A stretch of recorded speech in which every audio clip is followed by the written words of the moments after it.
And here we go. We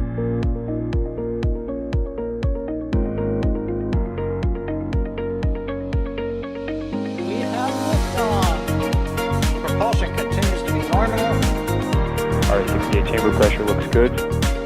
Following up. Roger, roll, Atlantis. Water towers fly! Yes! Tango down to nominal. Fighting downside FD off. Bring in FD off. Off. It's orange! Oh my god! Oh my god! Decollage. Look at this! Put that in the big bag, Eagle. 343 unfolds to go. Indeed. We rise together, back to the moon and beyond. The methane will be igniting in the flare, correct? Yikes. You dead? Sure. We don't need any more of these.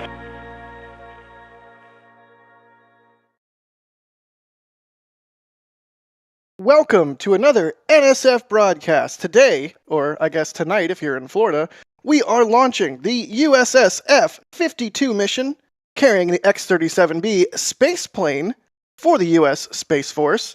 SpaceX is going to do this on a Falcon Heavy, which is quite unique for this vehicle. This will be the first time the X-37B is lifted on such a heavy vehicle. And like I said, we're live, so thanks for joining in. I see the 5x5s in chat, and I am Jack Beyer for NSF, and we'll be bringing you coverage of tonight's launch from Launch Complex 39A at Kennedy Space Center in Florida. Welcome to the stream. Also joining me on commentary, we have the ever-ebullient Alejandro Alcantara. I can't even do it. We have Alex. Alex, how you doing? What was that? What was that name again? Ever what? Alex Ebullient. No. I hope. Yeah. Yeah, that's a word. What? I didn't know that, but okay. Yeah, hi everyone. I'm here once again because Falcon Heavy. Come on. This is metal. Yeah, this should It's not be Psyche, but it's metal. It's still metal. It definitely is. In It's fact, it's 3 Falcon times Heavy. the metal of a Falcon 9 launch. Cool. So also joining us on commentary, I believe we have Sawyer out in the field. If Sawyer is in position, I'm giving him a little bit of time to I am. unmute.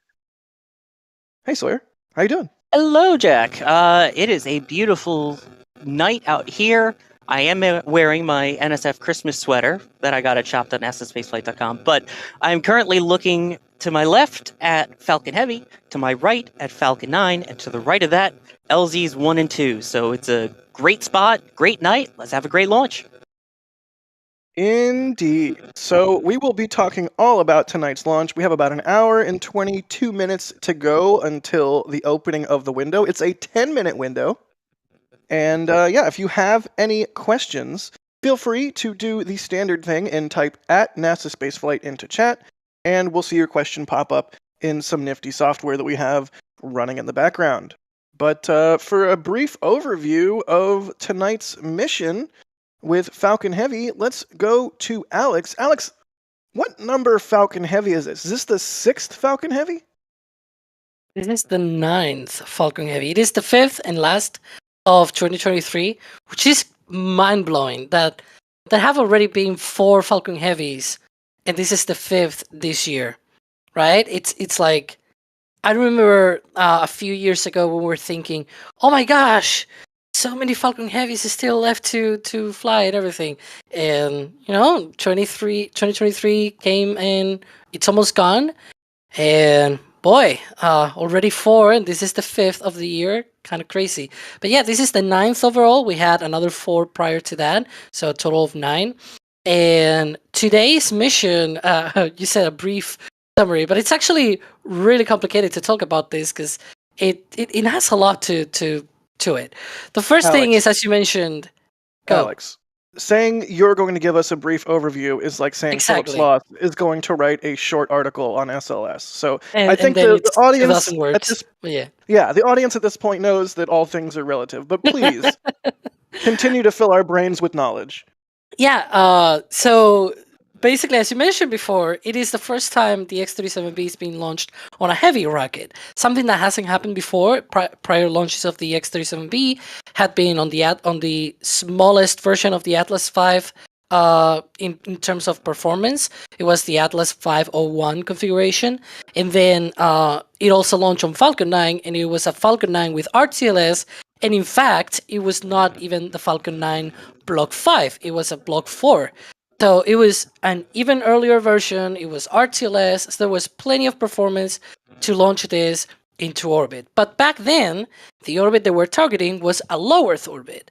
So why is it that they need a Falcon Heavy, a heavy launch vehicle? Well, it is because it is going farther away. It's going to a much higher energy orbit, and we believe, based on the hazard zones, because obviously the U.S. Space Force doesn't say, hey, yeah, we're carrying it to this location, into this precise part of space, and we're doing exactly this. They don't do that. It's very weird when the U.S. Space Force does anything like that for any mission at all. But in this particular case, we can sort of more or less try to guess what is going on with this mission, and based at least on the hazard zones, it looks like it's going to a high inclination, high eccentricity, or highly elliptical orbit, where it's like a super oval-shaped kind of orbit, and it is very inclined relative to the equator. And so those type of missions, those type of orbits do need a lot of energy, and that's why the Falcon Heavy is needed for this flight. Now, apart from that, I guess I have another thing to say about this, because there's a ton of stats on the description. You can see a bunch of things. We may talk about some of those in the broadcast today, but there's one stat that I should mention, because why not? And this is gonna spark probably some debates in chat, in descriptions. After the fact, if you go back and watch, you're probably gonna debate about this. But the thing is, this may be the 300th launch of a SpaceX, if you count, if you put some asterisks here and there. So if you count failed launches, if you also count the Starship, and if you also count inflight abort test from Falcon 9, then you have 300. This does not count Amos 6 because it never launched, right? But everything else that lifted off the ground that was built by SpaceX, that was a complete rocket at least, doesn't count, for example, the suborbital hops from Starship and things like that. But it does count the two, integrated flight tests and things like that, the big ones with the 2 stages. And if you count those two, the inflight abort test from Falcon 9 and everything else, then you got 300. If you only count orbit-capable launches, I guess, the next launch, which is in about 4 hours from now, then that'll be the 300th. But still, 300. Does that include Falcon 1 launches? Yep, 5 Falcon 1 launches, 284 Falcon 9s, 9 Falcon Heavies, this one included, and 2 Starships. You can see it there in the description, a full rundown of, per rockets, which ones there have been. And again, this also counts inflight abort test, which didn't reach orbit, wasn't planned to reach orbit, and it was not even capable of reaching orbit, even if they wanted to, because the second stage didn't have a real second stage engine. But it was a complete rocket. It was not just like Starships, for example, where they did this sort of hop test, or Grasshopper, where it did these also hop tests and things like that. Everything else that is not that add up to 300 basically. So 300. Yeah, that's just really like the movie. remarkable. In the same way that there have been, well, this will be the 9th Falcon Heavy mission. I don't know where I got 6 from, but there you go. I guess it's because there's been 4 so far, with 5 total this year. I remember around the beginning of this year, maybe the end of 2022, where the manifest for Falcon Heavy started to sort of take shape, and we were all kind of like, 5 in 1 year? No way. Some of that's got to slip. And yet, here we are, coming up on the launch of the 5th in a single year, which is really remarkable when you consider that the other 3-cord heavy lift rocket, the Delta IV Heavy, has launched 11 or 12 times in as many years. I think that is the number. I could be wildly off there, but either way, suffice to say that Delta IV Heavy never launched 5 times in a year. So it's just yet another thing that underscores SpaceX's quote-unquote steamroller. And, I love me some Delta IV Heavy. I'm not trying to throw shade. It's just putting things in context. 5 launches of a Falcon Heavy in a single calendar year is utterly remarkable. And that's not all, right, Alex? Because you said there is another launch. This is the repeat of the attempt of a Falcon Heavy Starlink double header. So what is the other launch that is coming up tonight after Falcon Heavy? Yeah, so we're also going to cover that one on a separate live stream this time around. So far, at least. Then you can see the other rocket at Slick 40. It is currently scheduled to lift off at 11:01 p.m. Eastern Time, or in about a little bit over 4 hours from now. It will be, if Falcon Heavy launches on time, the time between both launches will be a bit under 3 hours, which will make it also a record. But then again, Starlink, for example, has a 4-hour window, 4.5 actually, and 6 different T0s, 6 different attempts. So if it delays a little bit, then it may not break that record turnaround. So we'll probably deal with that once we get to the Starlink live stream. But definitely 2 rockets here preparing for launch at the Cape. In just 4 hours, 3 hours from each other. That's really, really amazing. We had an attempt the last time around, right? And we got that delay with Falcon Heavy and the Starlink as well. It all got pretty much delayed, but hopefully today will be different. And I said it before the live stream. When we were talking about this mission between us behind the scenes and everything, that I don't hope that this launches on time. I know it'll launch on time. Let's go. Gotta be positive. Right. Yeah, that's very positive of you, Alex. I mean, dare I say, you're being ebullient. I don't know. I'm trying to use words. Ebullient.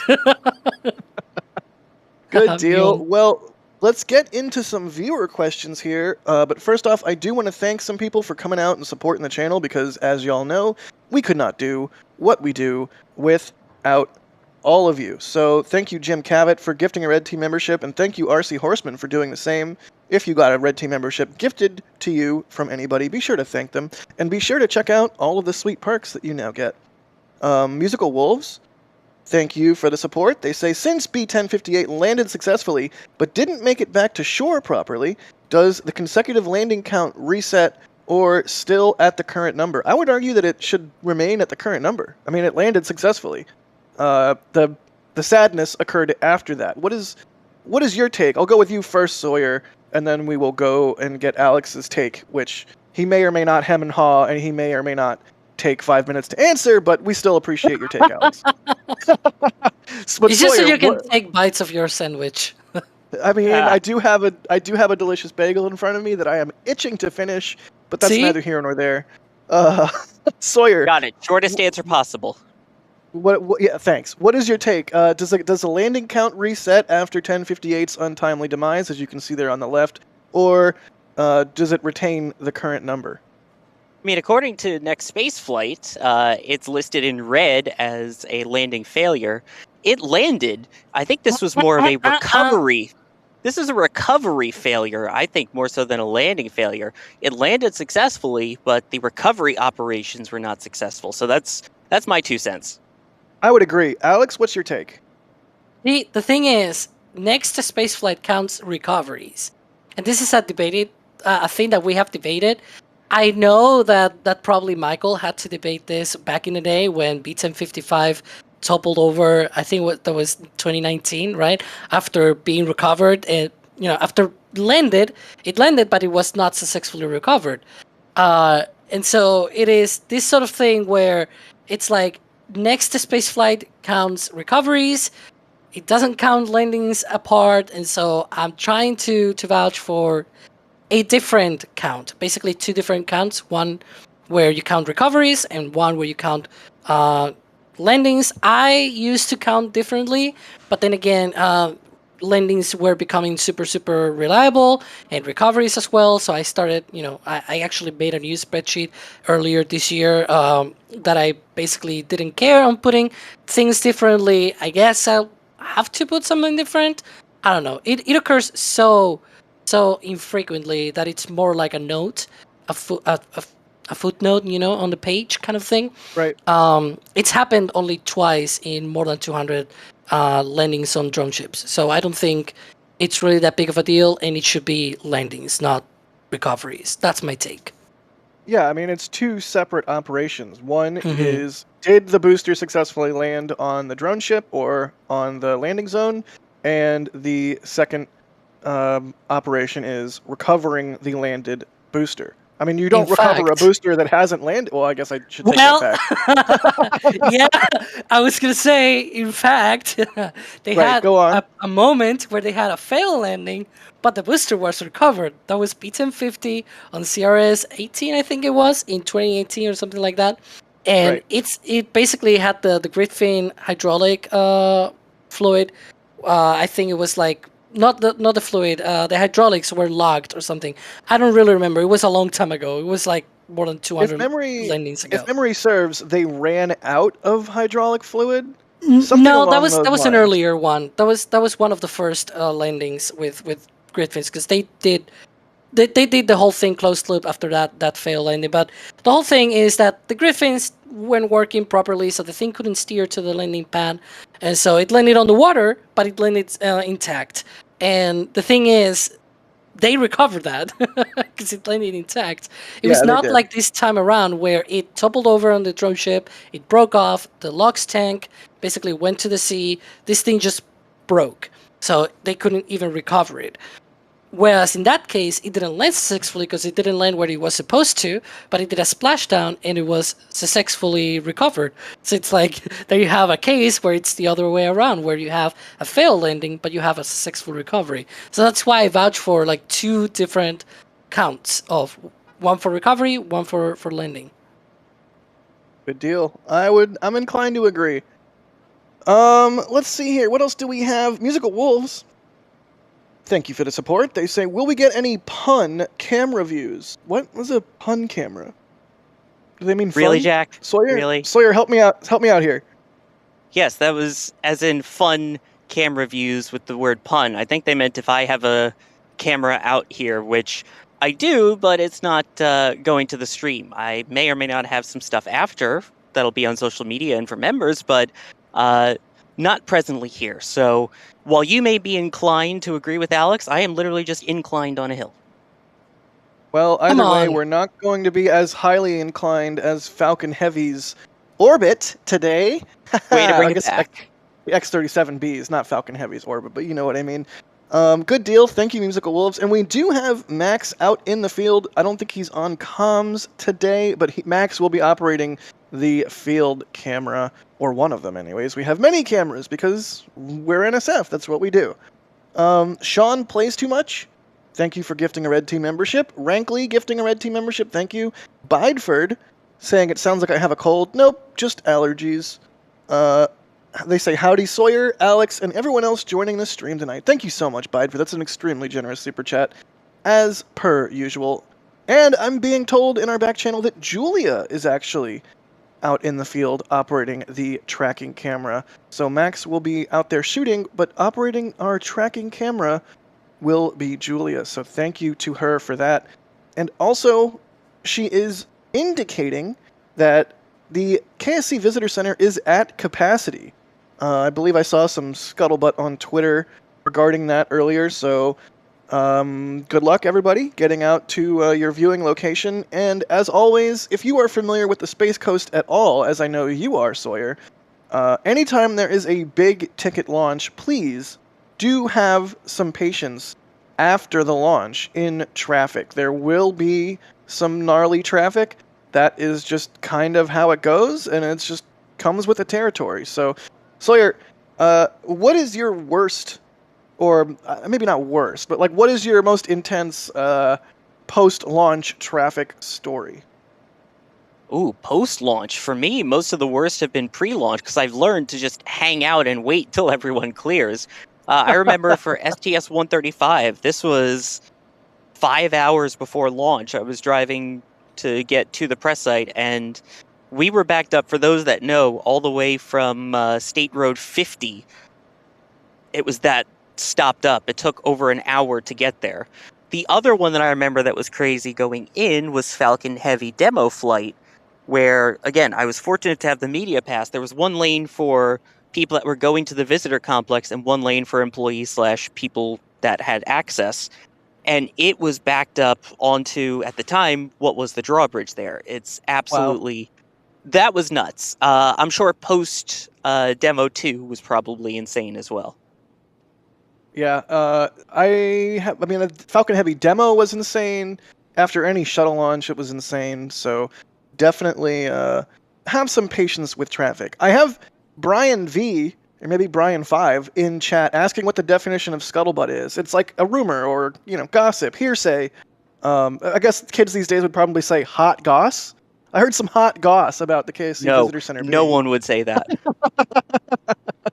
I do want to point out, Jack, Pack Your Patience is literally one of our recommendations for people that are going to launches in the recently released How to View a Rocket Launch video that was just posted on our YouTube channel. And another one of those, as we learned today, is for big launches such as Falcon Heavy, give yourself extra time. The traffic here has been pretty bad for hours for this, I think because A, Falcon Heavy, B, doubleheader, and C, holiday weekend or holiday time, you get a lot more people. But I would definitely check out that video if you do plan on viewing a launch, or if you are here and need to figure out where to go for the second launch of the night.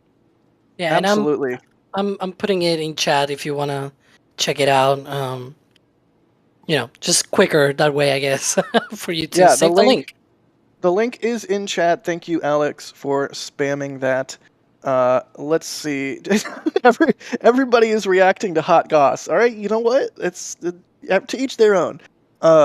Jay LaRose, thank you for gifting 5 Red Team memberships. And I don't even know how to pronounce this name. It's like a little smiley face kind of deal. Thank you for gifting a Red Team membership. Moldy Space, perhaps one of the best humans ever. Moldy, thank you for gifting 5 Red Team memberships. You're the best. Joe Howard, also gifting 5 Red Team memberships. And Chris W. gifting 1. Buzz Genie gifting 1. Wow, a whole lot of people gifting memberships tonight. Ninja Decimator gifting 5 Red Team memberships. Y'all, coming out with heavy support tonight for Falcon Heavy and USSF-52. Thank you so much. We seriously could not do what we do without the running members. out of fun tokens. And I'm loaning, or Sawyer's loaning me some, so it's fine. But really, thank you. Wait, everybody. I am? Yeah, you are. No, it's we. They're not transferable. Just go. Oh, right. Then I'm in trouble. And anyway, I'm probably in the negative, so it's not even worth it. Either way, we put a lot of work into the member program. There's a whole bunch of cool content that goes up there that doesn't go anywhere else. And definitely, if you are not a member, be sure to consider becoming a member. All kinds of cool perks. You get chat emoji. You get, like I said, exclusive content. Sometimes, every now and then, we'll do like a members-only live stream. At Capcom level and above, you get Discord access. The Discord is an amazing place. I just mentioned Moldy Space. Moldy Space makes horrible things in KSP, and you can head on over to the gaming channel in Discord and check out all of the abominations that are being made. Or, if you want something more informative, you can go over to the Starship channel in the Discord and talk about Starship, or in the SpaceX channel and talk about whatever mission is happening next. So definitely consider the membership program, or if you got gifted a membership, check out the perks that you just got gifted, and that's so nice of everybody for doing that. Thank you. Also share your hot goss, I guess. Yes, you can share hot goss in the member Discord. I am going to allow it. Moldy Space gifting 5 more Red Team memberships. Ryan R. Rides gifting a Red Team membership. Thank you so much. And Steve, oh gosh, can I say this last name? Steve Kalevic. Thank you for gifting 10 Red Team memberships. Y'all, this is truly outstanding support. I am already way behind thanking everybody, but let's jump into some more information, and then we'll get back to support here in a little bit. And see, Jaden Booth in chat is saying, I have not heard that phrase before, but I like it. So yeah, winning people over one bit of goss at a time. I can't even do it with a straight face. But yeah, let's talk about the trajectory. Alex, you said it's highly inclined and highly elliptical, which is what necessitated the use of a heavy lift vehicle. but let's take a look at the way that this bird is going to fly and talk about that a little bit. Go. Yeah, so this is going to be a rare Falcon Heavy because up to now, every single Falcon Heavy launch has been straight to the east. No viewing opportunities for anyone up the coast. But today that changes for everyone up there in the northeast of the United States. You're going to be able to maybe see Falcon Heavy if the weather permits. I think I've been made aware, at least in the internet, that there might be some clouds up there. But if you have any chances of that, this is going to be today's chance for that, because we have a Falcon Heavy going northeast, basically almost hugging the coast of the United States up the east coast, and definitely very, very interesting because if you catch it, that's going to be unique. It's not usual. And then also, you might be wondering, well, where are the boosters going for this one? Falcon Heavy has 3 boosters. The side boosters, the ones on the sides, go back to the launch site for this one. They're going to land in Zone 1 and land in Zone 2. They're going to be landing there approximately 8 minutes after launch. And the center core, just as usual these days, it's going to be expanded. If you're asking for a recoverable Falcon Heavy center core, that might be a bit a ways. I think at least 3 or 4 Falcon Heavy launches down the line, there's a launch that has the center core landing on a barge. But so far, the next few launches will also have an expendable center core, and today is no different as well with that. The fairing halves will be recovered. I think it is Doug out there recovering these fairings. I think they're about 1,600 kilometers, maybe a bit further away. Last I checked, at least it was about 1,600, but it might be somewhere around that at least. But yeah, it's very, very far away, as you can see. And then, the whole trajectory, as you can see, this is different from Falcon 9. Falcon 9 doesn't go that far down range, precisely because it doesn't have those 2 side boosters. But Falcon Heavy is a whole different beast. And the second stage will go into orbit and then release the X-37B. What orbit, we don't know. And then it'll re-enter over North Pacific. I think it is a bit south of Alaska. I think it is. So yeah, that's going to be another interesting thing to spot if people are able to spot that. Excellent. Yeah, and I mean, let's talk for a brief moment about Falcon Heavy center cores. I think early on, they did try to recover a couple and were not successful. And then since then, they have expended each center core for Falcon Heavy. But thankfully, because we got 5, assuming tonight's launches, 5 launches this year, if the first center core recovery attempt in a while happens in like 4 launches, like you said, Alex, that could be, for all we know, in 2024. But just really quickly, why is it so hard to recover that center core? I mean, is it just because it's going so dang fast and so far downrange by the time it seps from the second stage? Yeah, it's not only that it is going fast, but also because it needs to slow down.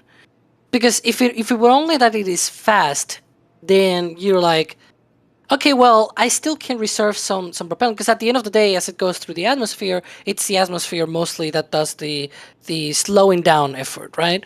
But the problem is precisely not that it is the atmosphere too thick, I guess, for such a speedy reentry, but also that you need the propellant to be able to survive that reentry, because it does this reentry burn. To be able to survive that, you need to save fuel for that. You need to save fuel for the landing as well. And then also it's landing super, super far away. It's really complicated. It needs to go through high-speed reentry. It needs to save propellant to re-enter and everything and to land. So it is not really feasible when you have a mission like this today, for example, where you need to put something like the X-37B, which is about 6 to 7 tons in mass, in a highly inclined and highly elliptical orbit. However, there's a launch coming up in 2 or 3 Falcon Heavy launches, basically by the end of next year, beginning of the following one, probably, that is launching Astrobotics Griffin lander. And that lander is about, I think, 4 tons, and it is going to the moon. Now, it is true that it is going to the moon, but 4 tons is there on the edge of, like, it's low enough in mass that you can throw it to the moon and recover all 3 boosters of Falcon Heavy, but not being able to launch it on an expendable Falcon 9, for example, because Falcon 9 wouldn't be able to throw it that far away in expendable mode. So that's why they got a Falcon Heavy. And according to SpaceX's to one of the SpaceX vice presidents, John Edwards, he said that at least that mission will have a recoverable center core. So they're planning for that. And Also- yeah, we're probably going to see that. Yeah, also stop me if you've heard this one before, but they did successfully land a center core on one of the drone ships. However, Yeah. it kind of tipped over on its way back to port. That hasn't happened since at all. No. 1058 Yeah. rip. No. course. Indeed. In fact, we have it's not a viewer question, but it's in the question queue from Mark Kangay, saying, RIP B1058. Sawyer, what's your take on the loss of 1058? I saw, dare I say, some hot goss on Twitter in the last few days regarding the loss of this historic vehicle. It's a shame, but to me, that's just sort of the way that it goes. But do you have any thoughts? Sure. I mean, it's kind of sad. It's weird. You're slightly attached to an inanimate object, which is quite strange in this instance. And it's not one of our Starship plushies. But at the same time, it set a record. It still holds that record. It literally Right. has a Guinness World Record to its name, whether the booster's there or not. You can't take that away. And the other thing, I think, as nice as it would have been to be in a museum, it kept pushing the limits. The one that first brought Americans back into space kept pushing limits even more. And I think it's better that if it had to be lost, the booster was lost following a mission as opposed to, say, it snapped in half when they were lifting it off the barge kind of deal. So it at least was doing what it does best when it split and fell. Yeah, you know what? I'm inclined to agree. I'd rather... it would be cool, obviously, to see it in a museum, but at the same time, would you rather the vehicle go out doing what it's meant to do, or would you rather the vehicle sort of gather dust in a museum? I mean, it's kind of the same to me as the reuse of and expending of shuttle main engines on SLS. It's like, well, they could just sit around and gather dust, or we can let them go out in a blaze of glory one final time. And I think really the big thing to underscore with the loss of B1058 is, as you can see by the pictures on the left-hand side, a large portion of the vehicle, including all of the engines, remained on the deck of the drone ship, and SpaceX will be able to tear all of that apart, as this booster is the life leader, the flight leader, and they will be able to gather precious data from that. So data and payload to orbit is good when it comes down to it, and it's a shame to lose a vehicle, especially on recovery. But you know what? They didn't lose it on a launch. Falcon 9's record remains unblemished in recent times, and like I said, more data is more better. Good deal. Let's do some more... Oh, we do have a tweet from SpaceX saying that... Oh, can I load it? Can I load the tweet? All systems are looking good, and weather is 90% favorable for tonight's Falcon Heavy launch of USSF-52. The webcast will go live 15 minutes ahead of liftoff. So, everything is looking good. 90% favorable weather. So, barring any issues with the vehicle, we should see this bird lift off the ground in just under 52 minutes. But yeah, let's hit some more support really quick, and then let's do some more questions. But go ahead, Alex. Yeah, just before you go into that, I should remind that we are probably around the time where they will do the go no go poll for propellant load. That propellant load will start at T-minus 50 minutes, and so we are approaching that point of loading propellants onto Falcon Heavy. They will start with kerosene on all 3 boosters, and then they'll go with liquid oxygen.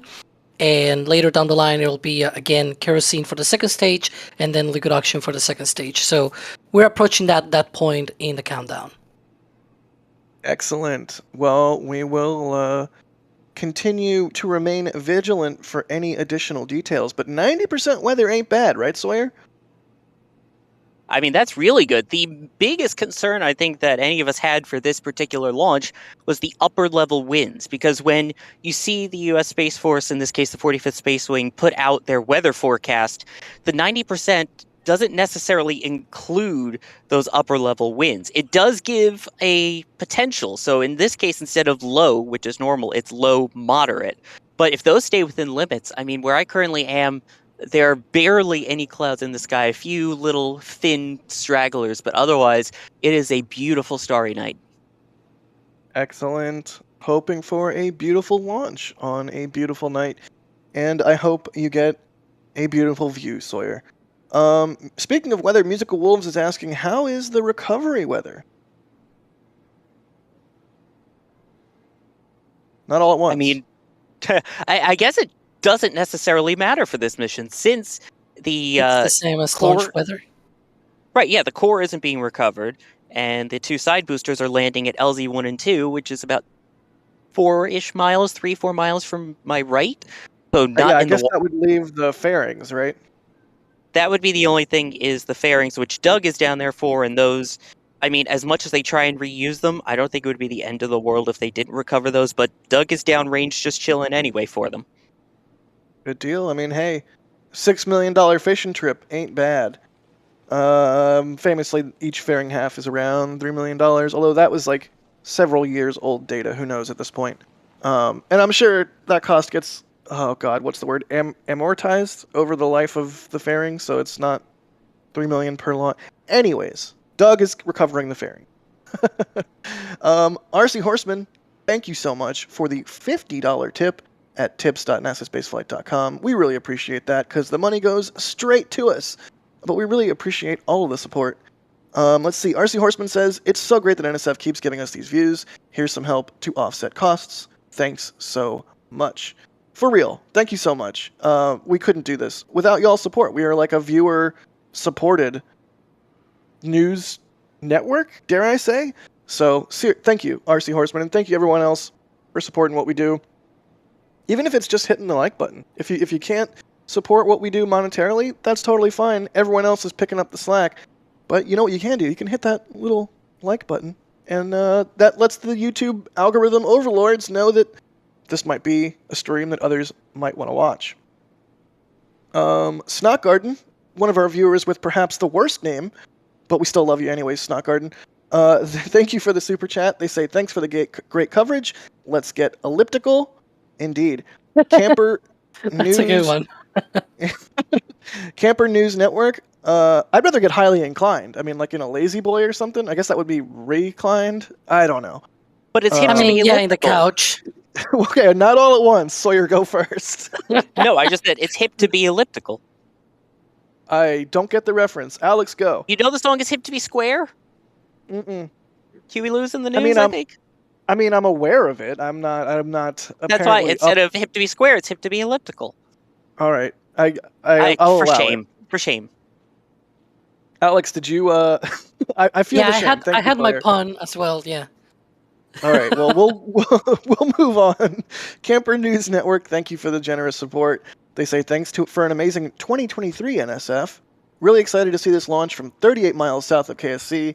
What's the record for fastest turnaround between two launches? Alex, you hit on this when we were starting out the stream, but couldn't hurt to go over it again. Yeah, so the record, I need to, I have it here, right? Okay, the record right now is 4 hours, 11 minutes, and 20 seconds between Starlink Group 2-8 and SES-18, SES-19. That was in March of this year. That was actually between a Vandenberg launch and a launch from the Cape, from the Cape. Right. A turnaround record, I guess, from the Cape alone, maybe about 8 hours or so. I think it was between Psyche and another start. Yeah, here. NASA's Psyche and then Starlink Group 622. That was 8 hours, 41 minutes, and 27 seconds. That was the previous turnaround record, I guess, or not turnaround, but more like shortest span between two SpaceX launches from the Cape. From any launch from the Cape that is actually not the case. There's like some Gemini mission and the Agena target vehicle that they launched. I think it was like 92 minutes or something like that. It is crazy. But I yeah, believe that's Gemini 6 and it's a Gina docking vehicle, if I recall. Or no, yeah, I one think it of was those. just one of them. There were definitely multiple of those that they did within 1 hour and a half, 2 hours or so between launches. So at that point, it kind of gets really hard to pinpoint the exact Gemini mission because they did multiple of those. But yeah, and today it will be a bit under 3 hours. I haven't done the math yet on the exact number of minutes and seconds and things like that, but I can do it as we go through the countdown.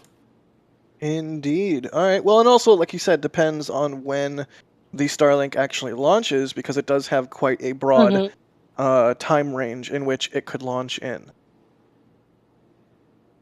Oh, I didn't mention at the top of the stream that Patrick is operating in the background, running the stream. And as you can see here from this shot from one of our cameras at the Kennedy Space Center press site, Patrick is mooning us right now. You can see the moonrise right there, just over the horizon. The color of it is absolutely amazing right now. That orangish yellow glow right as it comes up over the horizon. Yes, it's orange. There's one little cloud right above it where I am, and it's just illuminating that one cloud and rising through the bushes here. It's beautiful. Anyway. Yeah, it looks like it's going to be quite a night for a Falcon Heavy and also a Starlink. So, good deal. We got a launch doubleheader. We got a fancy secret mini space plane going to a fancy, highly inclined, highly elliptical orbit. So, all kinds of interesting things happening tonight. Let's see, Richard Cochran, thank you for the support. They say to the NSF team, May 2024, fulfill all your dreams. Enjoyed your coverage this year. Thank you so much. Jeff Rowe gifting a red team membership. Why only May? Wow. I knew you were going to do that pun. Josh Schulten, thank you for the support. They say, in light of the booster toppling over on a marine asset, do you foresee SpaceX utilizing RTLS more often? I don't necessarily. Alex, what are your thoughts? And then we'll do Sawyer, and then we'll continue on. Well, I think it might not be that big of a deal in that sense. Mostly because, I don't know, it was one off. It's actually a two off because there's been two. But it's been 2 out of 202, I think. Let me actually check it out. Yeah, 202 drone ship landings. Out of 202 drone ship landings, there's been 2 cases where the booster has toppled over and broke. And it's actually the first in, I don't know, more than 150 or something. So, I don't know. I don't think it's really that big of a deal in the grand scheme of things. Yeah, I would agree. So much of a big deal that they need to change the whole pattern of upcoming launches. They will still do more RTLS missions probably, because, and we talk about this, that, you know, in order to increase the cadence, they probably will do RTLS Starlinks and things like that and all that, but that won't be as a result of this loss, because in the grand scheme of things, it's not really that big of a deal. Yeah, I'm inclined, highly inclined, just like the orbit of Falcon Heavy tonight. I'm inclined to agree. It's in some ways it's remarkable they haven't lost more. It's just, 200 landings on a little postage stamp, relatively sized barge out in the middle of the ocean. It's truly remarkable. Sawyer, any thoughts before we move on? I mean, you pretty much nailed it. They've gotten really successful at it. If you remember from the tweet, they already said that other boosters, newer ones, have more stabilization in them already to prevent this from happening. So it's not like they have to come up with a fix. They already technically have one. So I don't think it's going to be that much of an impact. The only reason we would see more RTLS missions, as you pointed out, is that Elon wants 144 launches next year. Yeah, and that is not related to losing the booster. That is just how can they increase their cadence to hit their goal. Obviously, it's faster to turn around a booster that RTLS is than one that lands on the drone ship, just because it's already back at the launch site. Coco Cats, thank you for gifting a Red Team membership. Cantankerous Cooperator, thank you for the support. They say, does SpaceX utilize 2 separate launch control centers for back-to-back launches, or is it the same team? Do we know, Alex? It is separate teams, but they have different control rooms. So launch control is from here, from the launch site, because it's launch control. Mission control is at Hawthorne, and they also have multiple mission control rooms. And launch control, as far as I know, they use the new one that they have at Hangar X. Hangar X, they now have this fancy new launch control center, launch and landing control center. I'm not sure if they still use the older one near the south gate. They probably still do, maybe as a backup thing. But they're basically trying to concentrate all of the operations at Roberts Road. And right there at Hangar X, they have that launch and landing control center. Speaking of launch and landing, I guess, we can see there the first signs of liquid oxygen loaded onto the boosters. That started 5 minutes ago, but it usually takes a bit of time until the level of the liquid oxygen is high enough to be able to be seen on the walls of the tank, because it starts from frost and everything. We can see there that condensation coming up the side of the rocket. So yeah, And that means there we've go. gotten further than the previous time we tried to launch. Yeah, we Excellent. didn't get into propellant load. At least this time we are into propellant load. Excellent. So Falcon Heavy is coming alive as propellants are loaded into the vehicle. That is exactly what we want to see at this point in the flow. So very good news there. Alex, this one's for you. Cameron Whiteman is asking, what does MY and PY mean? That refers to the side boosters, does it not? Yeah, if you look at the description, you can see things like PY booster, MY booster, and people might be like, "Oh, what's this all about?" I put it kind of in purpose, but it's also because it is the way that SpaceX calls the side boosters. So Falcon Heavy, just like any other rocket out there, has a coordinate system to be able to know where things are located on the rocket. And so the Y on that MY and PY refers to the Y-axis. The Y-axis is the one that goes left to right on the rocket. If you see basically the front, that was a good one, Nice. Patrick. Thanks. Nice So work, Patrick. so there you go. That will be the Falcon Heavy rocket as seen from the flame trench side of this launch pad, I guess, in horizontal configuration. The MY booster is the one on the right, closer to the tower. In this case, on the live view on the right, it will be the one on the left. The one closer to the tower is the MY booster, and the PY booster is the one further from the fixed surface structure. So the MY and PY, as you can see there, stands for minus Y-axis and plus Y-axis.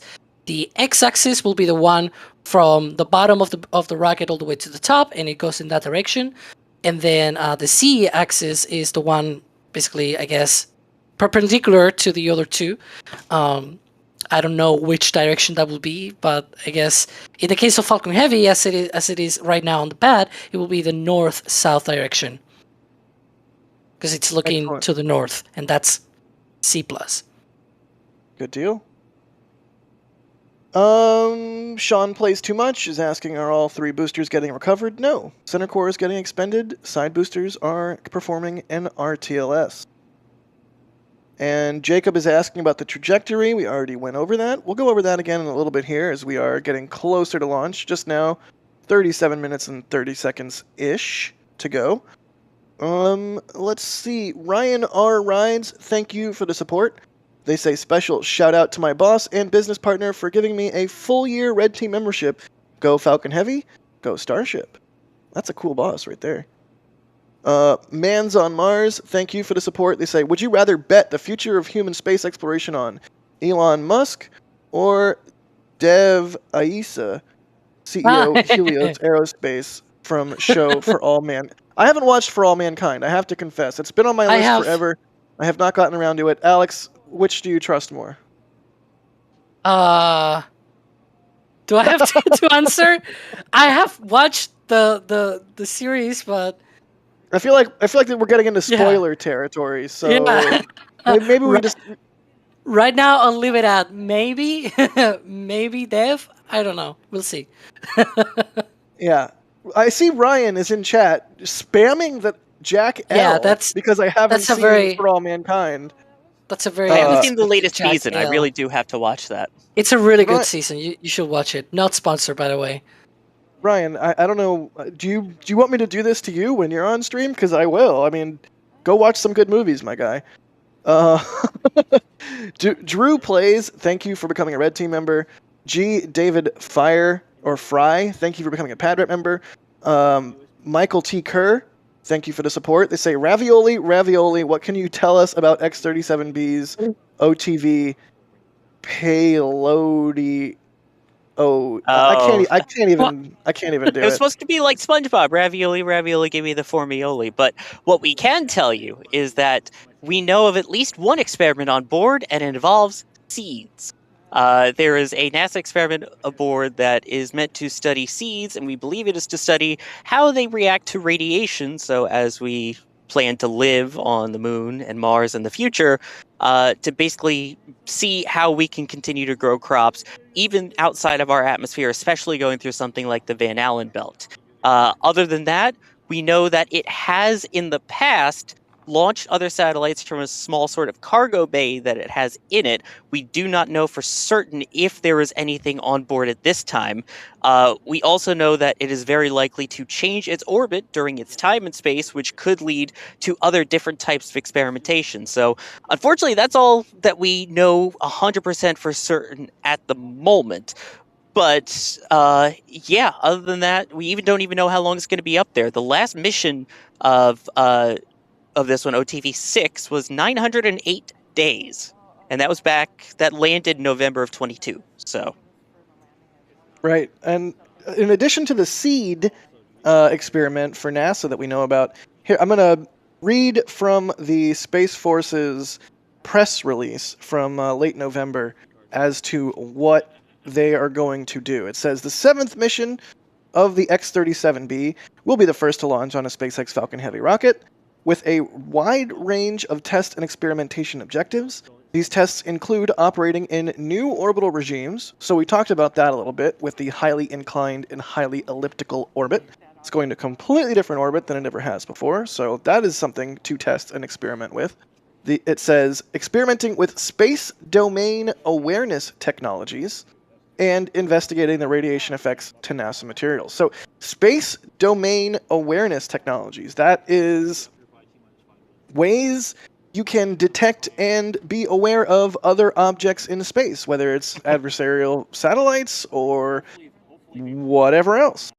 So yeah. it's not super descriptive, but it does give us a little bit of an insight into what's going to be going on. Sawyer, what are your thoughts? Yeah. It is also worth noting that what we know of in terms of its orbit, and again, all subject to change, it will be flying over certain sensitive areas, we'll say, such as the Middle East, Ukraine, other potentially war-torn areas at the moment. And again, that's the whole ability to change its orbit, things like that make it different. And the other fun fact that I wanted to mention, because you pointed out this is the first time it's flying on Falcon Heavy, we almost saw this launch on a Delta IV Heavy, or I guess in that case, Scrub on a Delta IV Heavy. It was a bidding between Delta IV Heavy and Falcon Heavy for this contract, and SpaceX ended up winning out. So the final Delta IV Heavy next year will go to a different Space Force mission. All right. Let's see here. Bedtime Continuum with the super chat just saying, woo! Good deal. Oh, Beer Time Continuum. Thank you for that. David, I'll follow with that. Woo! Yeah, woos all around. David Graper, thanks for gifting 5 Red Team memberships. Angry American, thank you for the support. Asking people to give likes since there's 10+K watching and only 1.8K likes. Hit the like button, y'all. Josh W., thank you for the support. Some pun tokens for me. Thanks, I'll need them after today's stream. Willie Olson becoming a Padret member. Buzz Genie with a super chat. Thank you. Merlin becoming a Capcom member. Merlin, hop into Discord and say hey. Because you get Discord access. Also, is it Merlin Vacuum? Merlin? I don't think they 1D, specify, 1E? but I think we can safely say it's not a stubby Merlin, so it's the good kind of Merlin. Fair point. Like today's 2 missions. Glenn, thank you for grabbing something from the store and for the kind words. Steve Kalovic again. with a generous super chat saying, "What are each of you looking most forward to in 2024?" Oh, goodness. You know what? I'm going to be boring and say more Starship flights. Alex, what are you most looking forward to in 2024?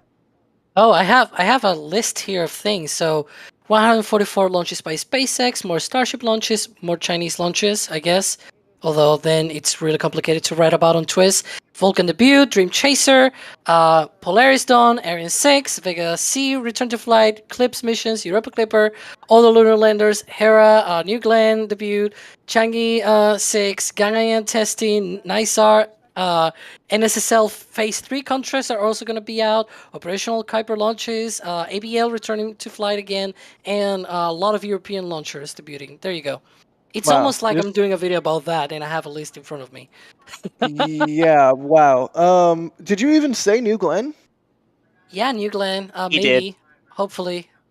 Okay, I missed it in the laundry list of things. Sawyer, Yeah. as if Alex just sucked all the air out of the room. What are you most looking forward to in 2024? Well, it's a good thing I'm outdoors then. I'm looking forward, honestly, to the rise of the methane rocket. One of the first videos I did when I joined NSF was about the upcoming Methalox rockets. And now we're finally getting to see them. Like you said, potentially New Glenn. We've got Vulcan flying. We've got all Starship flying. I'm excited to see this new era of spaceflight. Almost gone are the ways of, RP-1 in locks and especially hydrolocks, which that never causes issues. So I'm excited to see the era of Methalox begin. I mean, Indeed. both Vulcan and New Glenn are Methalox and Hydrolox. Well, if you 'Cause count their the upper upper stages stages, are- yeah. Yeah, because they're both, they have both fuels. We're gonna need to come You up know with what I another mean. term. Because we need to combine Methalox and Hydrolox into like Messy methyl Hydrolox? Hydrolox. Yes, something like that. That's weird. I'm gonna change my answer. I'm most excited for Osiris Rex canister opening and just science from that asteroid sample return mission. That I'm really James excited for Webb, personally. more science. James Webb, more from James Webb James Webb. stuff. More science, more better. Plutonium 239, thank you for the support. They say, what will SpaceX do if any of the booster on Falcon Heavy gets damaged? What will they do? I mean, they'll either repair them or scrap them. I don't know that I have anything else to add. Does anyone else have anything else to add? That's why they have a Pretty much what fleet. you said. Yeah. Good deal. These Lalo, two, I Go will ahead, Alan. guess, the two side boosters on this mission, do you need to come back though? Like, they really need them? I mean, it's not a really, real need, but it will be very, very neat if they came back, because they're going to be reused one last time next year on the Europa Clipper launch. So these need to come back to be able to launch that, or else they need to make new boosters. And I guess that will be a very expensive flight, because then all three boosters will be new, and yeah, that's pricey. And they're all being expended on Europa Clipper. Yeah, these side boosters, started way back in 2022, about 13 months ago with USSF-54, that much maligned mission. But I mean, this is their fifth launch now, so they've been used pretty well. And it is worth reminding that it is possible to convert these Falcon Heavy sidecores into regular Falcon 9s, but obviously they've chosen to keep these basically throughout their lifespan as Falcon Heavy sidecores. Good deal. Lalo, thank you for the support. Any Better Call Saul fans out there? Dare I say? Oh my gosh! I'm just gonna throw a grenade. Better Call Saul is better than the Lord of the Rings movies. Anyways, moving on. Lalo was asking, what's the longest delay or scrub a single rocket or mission has gone through? Oh goodness. Sawyer, I'm gonna throw this one to you. Oh, jeez. I mean, I guess it depends on the rocket. I mean, I could still think of, oh gosh, there was NROL 44, which delayed about 6 or 7 months. At one point, it fired up its engines, and they had to go re-repair that because it didn't launch. You had a whole bunch of shuttle missions. There were at least 2, I believe, Round that umbilical delayed. carrier plate. Yeah, Ugh. that delayed 6. I mean, STS-133, one of the last shuttle launches, ended up delaying almost a year. STS-127 delayed 6 different times. So I think it's hard to know exactly, but it's likely involving shuttle is probably the longest. Yeah, I mean, of course, we got to mention Artemis 1. Very, very delayed. I don't know about most delayed, but very delayed. It happens. It's rockets. As much as I hate the phrase, space is hard, even though I absolutely hate that phrase. Gotta mention one Um, super controversial Starship. also, yes. Also, yes. Yes. Mark Hanlon, thanks for the support. Daniel Hogman, thank you for gifting 5 Red Team memberships. Josh Schulten, thank you for the super chat. They say, even though the center core is expendable, does SpaceX ever attempt to recover undamaged components from it? I suspect that when it hits the water, it kind of just goes kablooey and sinks. Yeah. Alex? Even before that, I expect that to not survive reentry because one of the reasons it survives reentry, or I guess there's multiple reasons why it survives reentry. First of all, it does a reentry burn, but it also re-enters engines first. So, for example, the Electron booster, right? The booster for Electron, I guess. It doesn't do a re-entry burn, but it survives re-entry, and that is because it has RCS thrusters that, with those, it is able to control itself to be able to point the engines first, and it has a heat shield at the base of those engines. It has a precise guiding so that it doesn't tumble through the atmosphere. If you basically come in very very smooth and straight through the atmosphere instead of tumbling. When you tumble, you have a lot of forces going on there that want to rip apart the booster. If you instead just use the booster's own strength to carry loads in the vertical direction, right across the vehicle from bottom to top, I guess.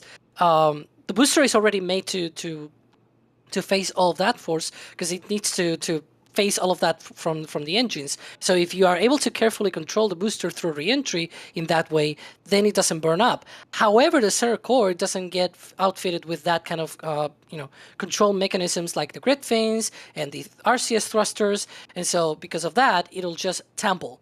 So as it after separation, it'll just tumble, it'll go through reentry, and it'll be tumbling all the way through the atmosphere. And at one point during that tumbling, it may break up because initial Falcon 9s, they also tried to do the same where they just expanded the booster, they throw it to the ocean, and they thought that just by having a parachute, for example, and popping it out after reentry, they could just basically recover the booster from the ocean. The problem is, again, that reentry breaks up the booster. So you need to carefully control that reentry in order to be able to not break the booster. So that Falcon Heavy center core is probably going to break up in the atmosphere before it even reaches the ground or the ocean, I guess. Right. All right. Well, we are coming up on the best vent, which is a little bit different than the standard best vent for Falcon 9 here in just about a minute. But really quickly, Rankley is asking Moon Jelly, and I see a lot of people in the chat asking if there will be any sort of jellyfish effect tonight. There will be a sort of a Falcon Nebula from the 2 side boosters RTLSing, but Sawyer, do you anticipate any jellyfish action tonight? Potentially, but at this point, I think the location of the moon at this point might not benefit that. But as you mentioned, there is plenty of plume interaction with the Falcon Heavy and the 2 side cores separating from the core stage. So we'll definitely get an amazing view. And again, the second stage typically still provides a decently wide trail as it, the thinner atmosphere causes it to expand. Right. Speaking of expanding in the atmosphere, Yep. we have venting from Falcon Heavy. This is the T-minus 22-minute vent, which is analogous to the T-minus 20-minute vent that we see on Falcon 9s that we frequently call the best vent. Alex, what exactly are we seeing here? I was replying to the back Yes. channels Yes, with you my were. actually. I'm actually wearing the glasses right now, because I'm a bit blind these days. But yeah, the a T-minus 22-minute vent that is coming out from the TE, from the Stromback, and it is actually to be able to cool down the lines to the second stage that load the liquid oxygen onto the second stage. So we are right now at that moment where they're wrapping up kerosene load on the second stage, and they're preparing to load liquid oxygen on that second stage.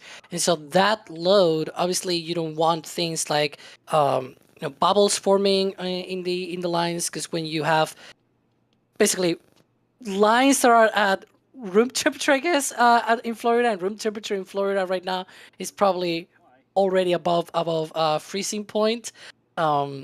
And the liquid oxygen is very, very cold. I think it is about minus 200 Celsius. I don't know what's that in Fahrenheit, but Google is free for now, so you can use that to find out. But yeah, it's very, very cold. And in comparison with the lines are very hot, and so it will just flash boil if you were not, just passing a little bit of this oxygen through the line and getting it to the correct temperatures. So that is why that big vent. It's really strong today. I guess it's probably the weather conditions. But yeah, preparing just for the load. All right, well, just about T-minus 20 minutes to go, and everything on track as evidenced by that vent. So that's exactly what we want to see at this part in the flow. David Tomasi, I'm probably butchering your last name, I apologize, but it might even be David. They're asking you, Alex, is there a launch window or is it instantaneous? It's not instantaneous, right? Yeah, it is a launch window, a 10-minute launch window. Of course, now that we are into propellant load, actually, they cannot, just delay a little bit into the mission. If it were, or I guess the window, if it were a 4-hour window or things like that, they may be able to recycle. The problem is with Falcon Heavy, we haven't really seen them recycling at any point in the past. We don't even know if it has a capability to recycle on the same day. Falcon 9 definitely does, but Falcon Heavy is a different beast because it's larger and it also uses a lot more liquid oxygen and a lot more liquid nitrogen to cool down that liquid oxygen. So we'll see. Excellent. Anonymous, thank you for the support. They don't want any more puns, but they're still supporting what we do, so thank you. Hop Hayes, thank you for the support. They say, cheers from Indianapolis. Got the NSF Starship Cybertruck calendar for Christmas. Can't wait for 169 launches in 2024. Thanks for doing that, Hop Hayes. Chris W., what's up, Chris? Thank you for the support. They're thanking us for the amazing coverage throughout 2023. And here's the 2024 with the best team on the internet. Indeed. Brandon Meyer, thank you for the support. They say, thanks for the great year of live streams, recaps, and breakdowns. Can't wait to watch more in 2024. Kalima, thank you for becoming a Pad Rat member. Also, Bruce Lieb becoming a Pad Rat member. All right, I'm trying desperately to keep up with all the support here. Thank you so much, everybody, for making this job difficult. It really means a lot, and it means that we can continue to do what we do, and even more, we can add more cool things to our list of cool things that we do. Angry American gifting a Red Team membership. Habu73 with a $5 super chat saying, after main engine cutoff and stage separation, how far apart are stages 1 and 2 when the MVAC kicks in? Love seeing the video from inside stage 1 when it happens. Alex? This is an Alex question if I've ever heard one. I really don't know. I guess you could probably estimate it. By eye, it kind of looks like maybe 2 or 3 meters away. Maybe, but I don't really know, to be honest. It's a good question. I would like to, someone to pixel count and estimate, what the distance there is. Here's another one for Alex. 6-String Simpleton, one of those names that pops up all the time, asking, was the lull this month the longest span this year without a Falcon 9 launch? Yeah, so the gap that we had, I think it was like a couple of weeks ago, it was indeed the longest span between Falcon 9 launches that we have had so far this year. It's obviously not the longest ever, because there's been way longer. Boy, I was around for some of those, and it was really hard. Nowadays we're a bit spoiled with how fast this cadence is. But yeah, it was really, really weird to see this. It was more than 10 days. I'm actually trying to check it out. It was 10 days, 19 hours, 57 minutes and 20 seconds between launches. And it was not easy to go through those 10 days. Yeah, indeed. And yet, in my day, We're getting a lot of comments about B1058. John Griffin is asking for a moment of silence for the Worm logo booster. As we all know, Worm is the best NASA logo, and I will take no arguments. So let's have precisely 5 seconds of silence in respect for B1058 starting now.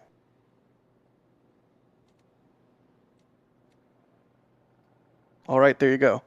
It was a I good think it's booster. worth noting that it had both on them. It had both the meatball and the worm. So whichever team you're on, it supported it. Yeah, but I would argue that having both made it worse. But you know what? No one cares. Don't even. Let's continue on. Oh, good deal. Lalo, thank you for the additional support. They say, what rocket/mission has had the most... Oh, they already asked this. The most scrubs or delays. But thank you, Lalo, for the support. Black Hawk New Zealand, or Black Hawk NZ, thank you for gifting 5 Red Team memberships. Methane... Is that really spelled their name? Methane. Thank you for the support. LS4222, thanks for becoming a Red Team member. Austin, becoming a Padrat member. Nick, becoming a Red Team member. Linda, becoming a Capcom member. Y'all are the best. Thank you so much. Linda, slide into Discord and say hey. Alright.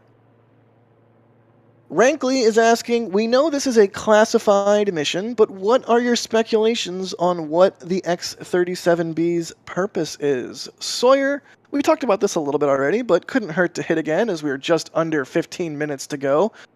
Any thoughts on the spooky, secret, classified micro spaceplane? I mean, as we were talking about earlier, it is set to fly over some less than friendly areas, places that are currently a bit war-torn, including the Middle East, including Ukraine. So I think there's a potential that it may be doing some spy work there. As mentioned, it also has space domain awareness, so keeping an eye on things that are in space at the moment or launched into space. One of my theories, again, this is theoretical, is that the fact that the seeds are on there for NASA, which we do know, that they want to expose them to radiation, at that point, you would need to probably go all the way out to the Van Allen belt. So I wonder if there are other potential experiments on board related to radiation, in particular going through the Van Allen belt, which you need to do to get to the moon or Mars, on there. And again, that one is speculation. We do know the seeds. We do know it's going to be a highly elliptical orbit, and we do know that it will be doing domain awareness in orbit. Yeah, if it's a highly elliptical orbit, then, again, all of this is speculation, but it would make sense that at apogee, it would be in a higher radiation environment than just being in low Earth orbit. And perhaps it might even make it all the way out to those Van Allen radiation belts, which could provide some lucrative science. But once again, just to be super clear, all speculation here. All of this is classified, and it's safe to say that the Space Force is keeping things under wraps. Daniel, thank you for the support. They say, is it just me, or are Falcon Heavy center boosters always new? We touched on this a little bit. They have expended, or failed to recover, every Falcon Heavy center core thus far. So, yes. Let's see. Longhair 2012 Gaming is asking, when do we think we'll see a successful Falcon Heavy center core landing? We talked about this a little bit also as well, but Alex, what do you think? Do you think we'll see it in 2024? Or do you think it'll take longer than that, given the cadence of Falcon Heavy launches specifically? Yeah, can you repeat the question, please? When do you think we will see a successful Falcon Heavy core landing? It might be on that Astrobotic Griffin lander mission. Might be that on that mission. I don't really know, to be honest. We have already seen a Falcon Heavy center core landing though. It just wasn't recovered successfully. Right. Altair Studios is asking, what exactly is the X-37B? Well, there's multiple X-37Bs, right, Sawyer? And it's basically a tiny little space plane. Right, we know of at least two. that have flown. There is Vehicle 1 and Vehicle 2. This is Vehicle 2. It is I call it like a mini space shuttle, but as you mentioned, it is a space plane. It is reusable. It can go up into space. So far, it has stayed for the longest 908 days, which is almost 3 years in orbit, and then it comes back and lands under secrecy of night, typically at the launch and landing facility at the Kennedy Space Center, formerly the Shuttle Landing Facility. Right, and it's really remarkable that it's able to stay on orbit for so long. It has a payload bay, much like the shuttle, although obviously much smaller, and it also has, in recent missions, a I don't know, what would you call that, Sawyer? A service module on the aft end of it? That's a good way to put it, I think. Yeah, I would say similar to the trunk of Cargo and Crew Dragon, but I can't think of a better description since, again, a lot of the info about it's classified. Right, even in the pictures that the Space Force releases, they're very careful to sort of crop out that service module because it's just yet another piece of the puzzle that they are keeping under wraps. So we do know a lot about this mission for it being a classified spaceflight, but, you know, that means we ultimately have a limited window into what exactly is going on. Coming up now on T-minus 10 minutes. Excellent. So this is great. Things are progressing rapidly, and we are now under 10 minutes to go. Let's see. Angry American, thank you for the support. They say methane is basically stabilized hydrogen CH4. One carbon is bonded with 4 hydrogen atoms, making it less likely to leak. 2024 Starship lunar test landing. That must be what they're excited for. Gregory Martins, becoming a Padrat member. Thank you so much. Jason, thank you for grabbing something from the store. Looks like they got metal prints. They say, all the metal prints, go Falcon Heavy, season's greetings, and thanks for the amazing work, NSF crew. Thank you for the support. We really appreciate it. Ooh, they got my Starship launch print. Excellent. Cool thing about the metal prints, oh, they got multiple metal prints. Wow.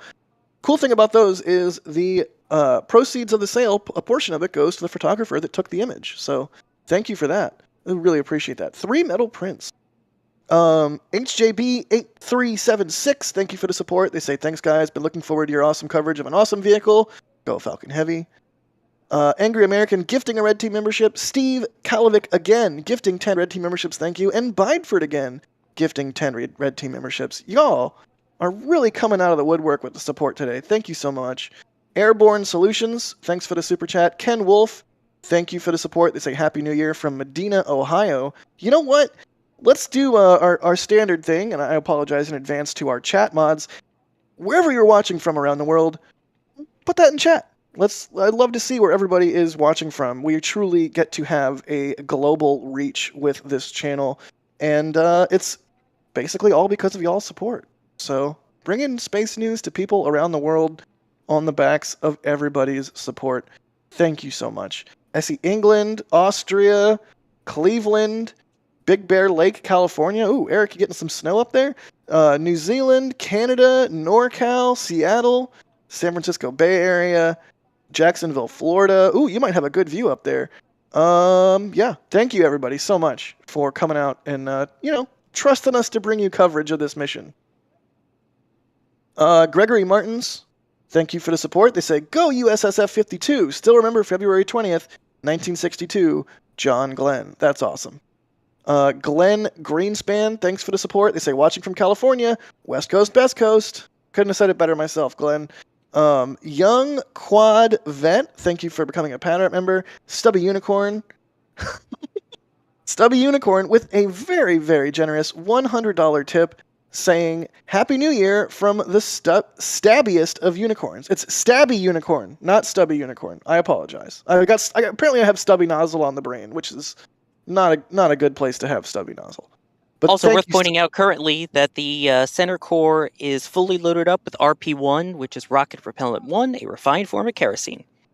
Excellent. Yeah, and right about this time is also the PY booster RP-1 load complete as well. Excellent. And then I assume MY comes after? Yeah, I don't know why it is staggered, but it is staggered. Excellent. Let's see. Can I show Stabby Unicorn's thing on its panel is not behaving. Cool. So what are we going to see next in... There we go. There, it's on screen now. Thank you so much, Stabby Unicorn. Extremely generous of you. And also hilarious name. Alex, what are we going to see next as the flow progresses closer to T0? Yeah, so right now they're chilling down the 27 Merlin engines on those 3 boosters. And that is basically the part of the propellant load where they flow a little bit of the liquid oxygen through the pump, through the oxidizer pump, so that when they flow liquid oxygen at high loads, it is not flash boiling again or basically making the whole of the metals of the pumps be damaged or anything like it. So they're right there on the process, on the countdown. The next thing that we're going to see will be the retraction of the strum bag. It'll be a 1.8 degree retraction. It will be just a slight retraction away from the rocket in about a minute or so. And then after that, they'll go into the final stages of propellant load where they load liquid oxygen on all 3 boosters. They finish that loading on all 3 boosters. They go into the last phase of the liquid oxygen load on the second stage. That'll be at around T-2 minutes. Then they'll go into what is called gas closeouts, where we see this big T-2 minute vent, I guess, in this case, because it is the final vent ahead of wrapping up the whole propellant load sequence. Once that is finished, they clear the lines on the strum bag, and you see this plume coming out of the strum bag again back at the launch site. And then we'll have a T-1 minute. Falcon Heavy will come into startup sequence. That'll be when the ground computers will hand over command of the control of the countdown to the onboard computers on Falcon Heavy, and then we're gonna have that roll of the countdown, the final minute. Indeed. All right. Well, I think at this point, with just under 4 minutes and 30 seconds to go, we should bid Sawyer adieu so he can operate some cameras and get some cool imagery. Sawyer, farewell, buddy. I'll see you on the other side. Go Falcon Heavy. Yes, indeed. Go Falcon Heavy, go X-37B, go USSF-52. Looking forward to see the imagery you capture there, Sawyer. Godspeed, buddy. Let's see. AJ Maddox, thank you. They say, thank you for being a clean, family-friendly feed. My 10-year-old daughter, Madeline, loves watching. Well, thank you so much for the kind words, AJ. We want to get people around the world of all ages, of all nationalities, excited about spaceflight, because we are indeed in a new space age. So thank you for watching along with your daughter, Madeline, and thank you for the kind words. We're just doing what we can to fuel the hype train here, because if everybody knew what was going on in spaceflight today, I think people would be a lot more excited, and for whatever reason, not everybody knows. So if you have any friends that might be interested in spaceflight, be sure to tell them. Also, side note, Madeline Maddox is a pretty cool name. It's like a, what is that, an alliteration? Either way, thank you for watching, everybody out there. Once again, thanks for trusting us to bring you coverage of this mission and of all missions that we are able to point cameras at. Coming up on T-3 minutes. Alex, is a strongback starting to retract? Yeah, we were seeing there that retraction of the strum bag. We are also with the side boosters. They are already fully loaded with liquid oxygen. The center core should be next, and then the second stage. Good deal. And I'm seeing in our back channel that the range is green. Once again, the weather for tonight's launch is 90% go. And I'm also seeing that the center core LOX load is complete. Excellent. So what's next, Alex? Yeah, so we are waiting for those final few seconds of the propellant load on the second stage. The liquid oxygen load will wrap up at T-2 minutes, and then at T-1 minute we'll have that transition to startup mode, where they transition the control of the countdown from the ground computers to the onboard computers. And then hopefully we're going to get that go from the launch director and get Falcon Heavy roaring again. All right, 2 minutes to go.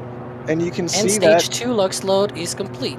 Indeed, as indicated by that large plume from the transporter erector, similar to that T-22 minute vent. So everything progressing smoothly as we get closer and closer to launch. And if you're new to our coverage, just be aware that when Falcon Heavy does lift off, we will temporarily cease our commentary so that we can listen in to the sounds of 27 Merlin engines doing their thing and lofting this secret space plane into its highly inclined and highly elliptical orbit. Oh, gosh.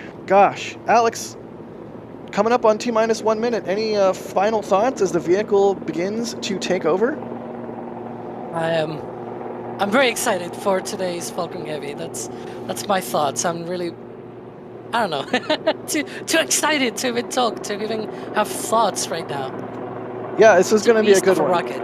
It really is, and it's once again remarkable that this will be the 5th Falcon Heavy launched just this year. And you know, it's a classified mission, it's a classified payload, but fact of the matter is it will be doing science, it will be gathering data, and of course, more data is more better. So here we are, T-minus 30 seconds to go. We are Falcon go for Heavy launch. Is in startup, and we are go for launch. Thank you, Alex. And let's do this thing. Let's loft this space plane into orbit for the Space Force. Go Falcon Heavy. Coming up on T-minus 10. Keep your eyes on the base of the vehicle for the green flash of the T-tab that is used to ignite the engines. There it is. Ignition. And liftoff of Falcon Heavy. Go USSF-52. Go X-37B. Let's listen in.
There's Max Q.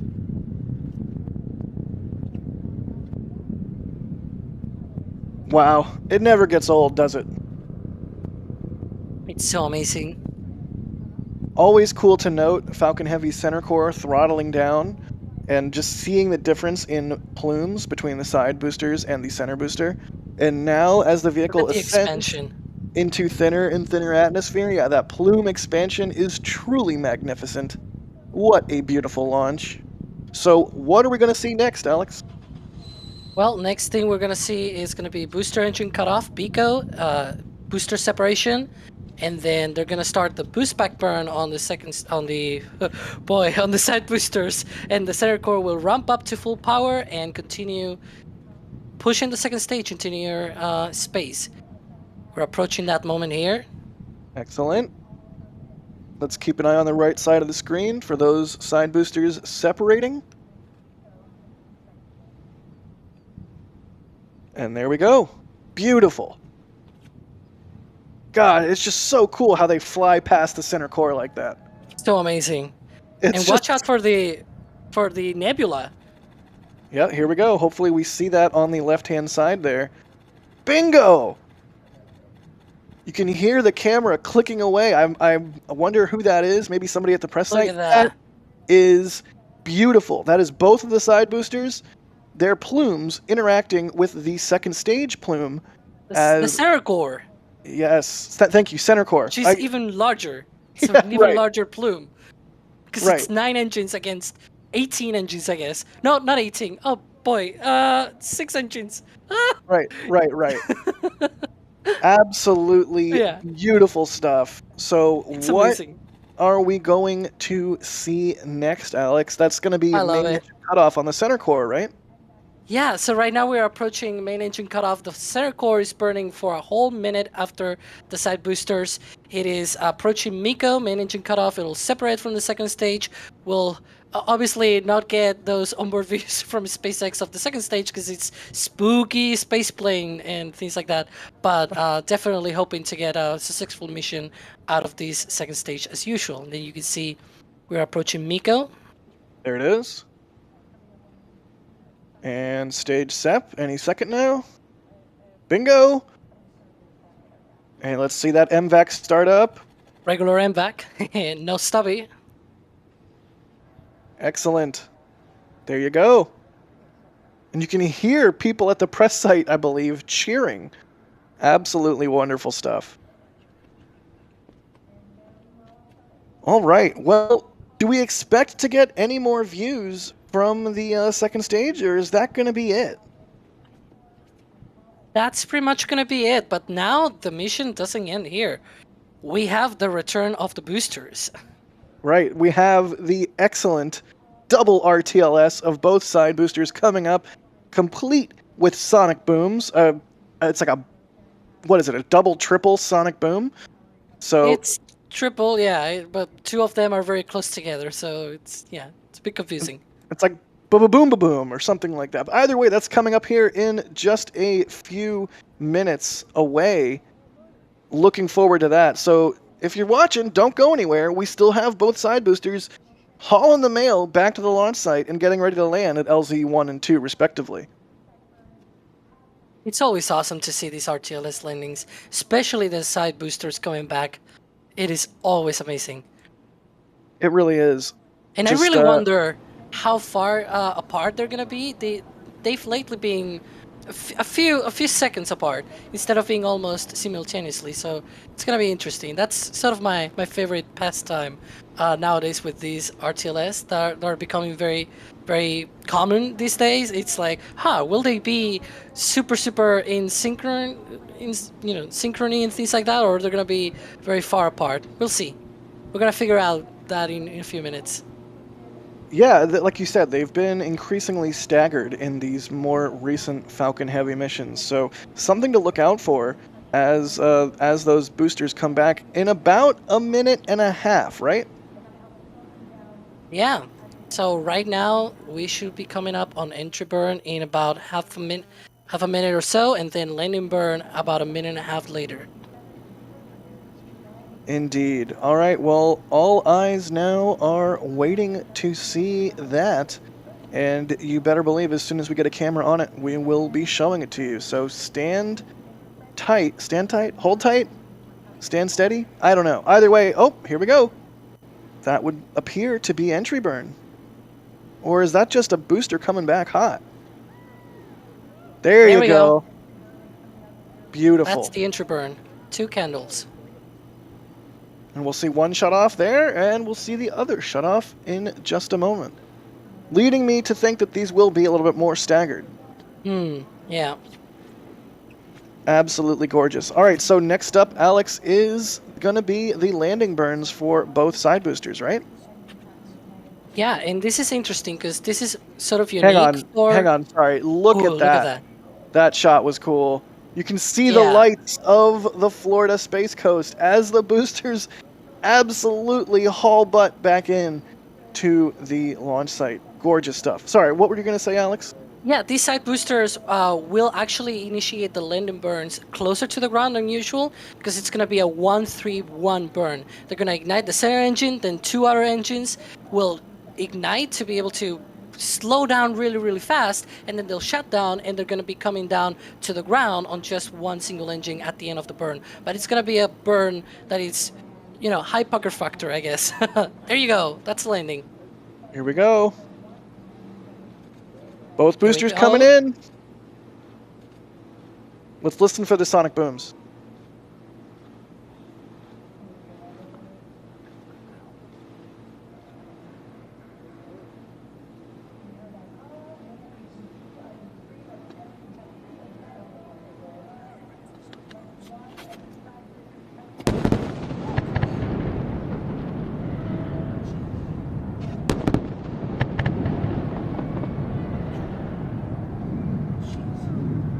Absolutely spectacular. Good stuff. So both side boosters are down. That is quite a rumble.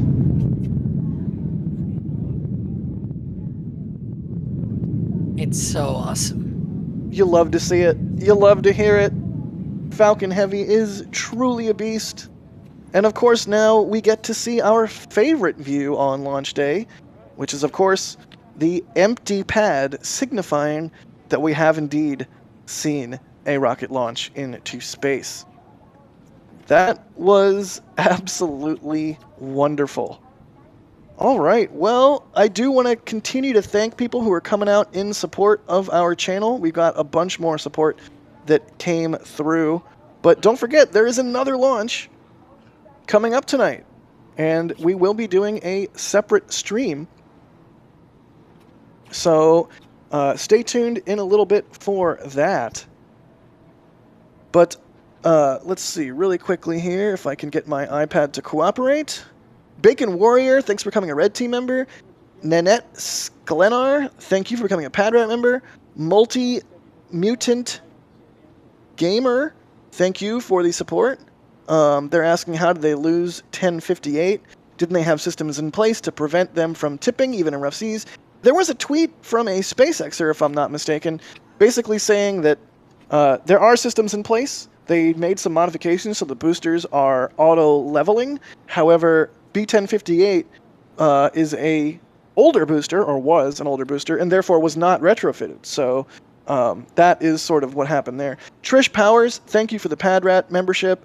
Vridehelm Winter, thank you for becoming a Padrat member. And Nelson's Wings, also becoming a Padrat member. Y'all are the best. Seriously, absolutely wonderful. Wonderful amount of support. We really hope you enjoyed tonight's launch. Nelson's Wings, again, oh, I already said that one. Robbie Bradley, thank you for the support. They say if this happens tonight, well, it did.